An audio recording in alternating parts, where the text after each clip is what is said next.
শহরে কমে যাচ্ছে দিন দিন গাছপালা, যার জন্য দিন দিন তাপমাত্রাও বৃদ্ধি পাচ্ছে। তাই মানুষের মনে সবুজ সচেতনতা বোধ ফিরিয়ে আনার লক্ষ্যে শহরে বাগান নামে একটি ফেসবুক গ্রুপ এক কথায় সবুজ বিপ্লব ঘটিয়ে চলেছে উত্তর 24 পরগনা জেলা জুড়ে। সবুজকে ফিরিয়ে আনতে তাই তাদের উদ্যোগে প্রতি মাসে বিভিন্ন জায়গায় নানান সেমিনারের মাধ্যমে যেমন গাছ লাগানোর কথা বলেন, তেমনি উপস্থিত প্রত্যেকের হাতে গাছের চারাও তুলে দেন তারা। রবিবার সেই রকমই এক অনুষ্ঠান আয়োজন হলো বারাসত গার্লস হাই স্কুলে।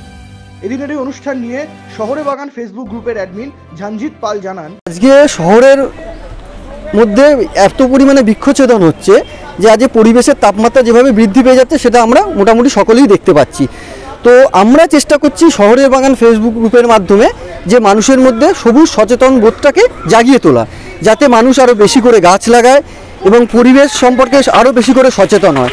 তো আমরা এই রকম প্রোগ্রাম প্রতি মাসে একটা দুটো করে থাকি আমাদের গ্রুপের মাধ্যমে। আজকে আমাদের গ্রুপের মাধ্যমে নন্দিনী ফুলের গাছ দেওয়া হচ্ছে। এর আগে আমরা বালি, ব্যান্ডেল, শিয়ালদা এরকম বিভিন্ন জায়গাতে পদ্ম, শাপলা, আমরা এর আগে হয়া অর্কিড দিয়েছি, হাইব্রিড রেন লিলি দিয়েছি, যেইগুলো হচ্ছিলো বাজারে এখন সবথেকে দামি এক ধরনের গাছ। তো এই ধরনের গাছগুলো মানুষকে দিয়ে আমরা চেষ্টা করছি মানুষের মধ্যে একটা সবুজ সচেতনতা বোধটাকে বৃদ্ধি করা, যাতে মানুষ আরও বেশি করে গাছ লাগায়। কৌশিক সেনগুপ্ত, সাহিল চক্রবর্তী রিপোর্ট, নজরে বাংলা।